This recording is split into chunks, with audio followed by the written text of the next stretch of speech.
back. So I hope you have gone through all the videos we have given you in earlier. If not, please go through the all emails, spam folder or promotion folder or your WhatsApp message. You must have got a link. Please go through it. It is very valuable things we have shared. Today we will share about the lease agreement. Okay, it is very critical for both sides of the parties. We have a lot of clients who are in trouble because they did not make a lease agreement properly. Did not have the necessary clauses and did not take care of some important things which are conflict points. Correct. So we recommend that these are the important points we should keep in mind whenever you are finalizing a lease.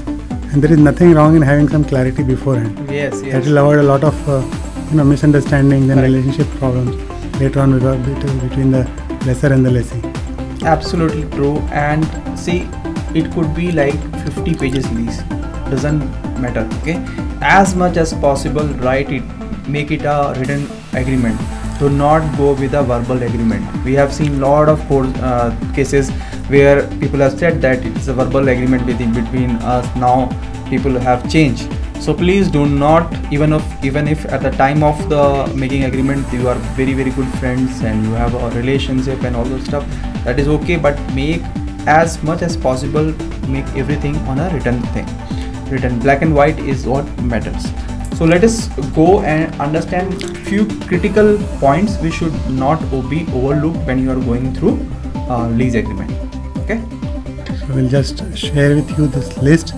It's kind of a checklist before you finalize the lease document. First thing is the purpose. So first thing is the purpose of the lease agreement.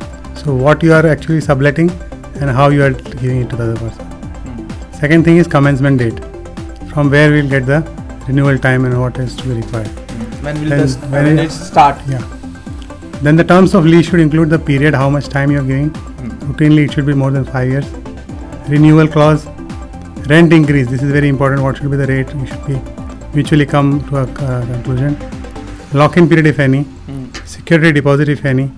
And permitted use, what all things you are going to do, because some of the hospital some of the places there is hazardous material use also, gases, biomedical waste, gases. Yeah.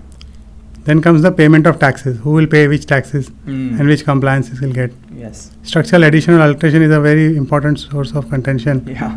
And that it is always better to have clarity in time. Yes. Because the structural addition, who will do the alterations. And who will do the interior works and what kind of it. So you can spend 2 pages on it. Okay, so structural, what includes the structural additions or alteration, what responsibility of a lessee, what is the responsibility of lessor. It should be very clear. Okay, because you will be like, if you are a lessee, you will be doing a lot of interior works, so there could be a damage also. So if there is a structural damage, who will do that? Routinely the major structural comes with the owner. And the lesser or the smaller structural work is done by them. Then comes the interiors is very important, because hospital has to almost refurbish the whole space which is given to them. Yes. So it should be done by some type of material which is not very expensive also, in case you want to move out after 5 years. Yeah. So furniture should be, you can take some refurbish also, and some original furniture you can get. Especially interiors, when you are making pipelines and you are digging or you're making a false ceiling, you should be aware that if something happens to the structure, then you as a lessee has to take care to restore the structure. And if you find something is already broken, then you have to go to the lessor and make him understand that you will take care. So all these things needs to be in the written format. And statutory approvals like pollution control board, fire clearances, and all other compliances. So who will do that? Correct. And normally fire clearances will be taken by the owner of the premises, and all other approvals will be taken by the lessee. Okay.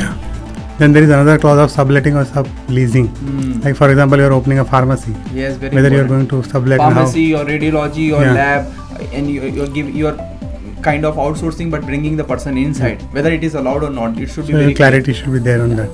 Then comes the insurance and security. You must take the insurance of the equipments and your structure, as well as the security should be taken care of. Then the continuous electricity 24/7. Then telephone is not that relevant, but water supply should be there 24/7. Correct. The utility is very important, and who will give the municipality tax and who will give continuous monthly taxes annual taxes, that should be clear. Then comes the termination of lease and consequences. Like if you are what all you should obligatorily completely restore once you are leaving the property, or what will be the successor. Sometimes the person who was given is the lease, he might be no more in the world. Correct. So what happens after that? Who is liable and how much he is liable? Correct. And whether the lease will continue or not. Yeah. It should be clear, because life is unpredictable, and something happens to somebody, and then what happens to their near ones. So that should be very clear. And especially sometimes it also happens that the owner also of the hospital also changes in between. Yeah. Maybe you sell it to somebody and you go out.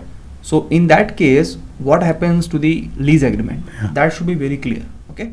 Then comes the indemnity. Both of them should be indemnified of each other's role. For example, if there is something happening medico-legally, then the owner is not responsible.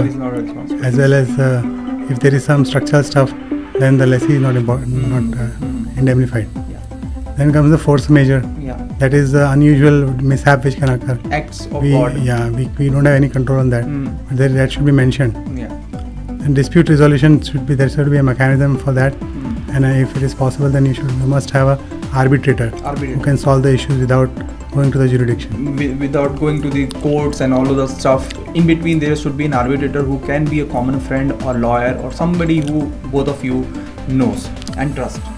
This is just a template checklist, but you can always add clauses to it. Yeah. It is not restricted to 15 only. There are 15 important clauses. Very important. You can't overlook these things. You can always add. You can have 20, 30, 40, whatever you want to have. Yeah. But they should be cleared as much as possible. But if you want a complete PDF of this document, come to the workshop. We will give you in form of an ebook with all other PDF which we have discussed in the previous video also, and the coming video as well. If you want everything together in an ebook format, we will give you towards the end of the workshop. So please come and attend the workshop. We will be there live and answering all your questions and doubts. And there is a lot of interesting things for you which is lined up. Yeah. Thank you so much. See you in the workshop. Bye.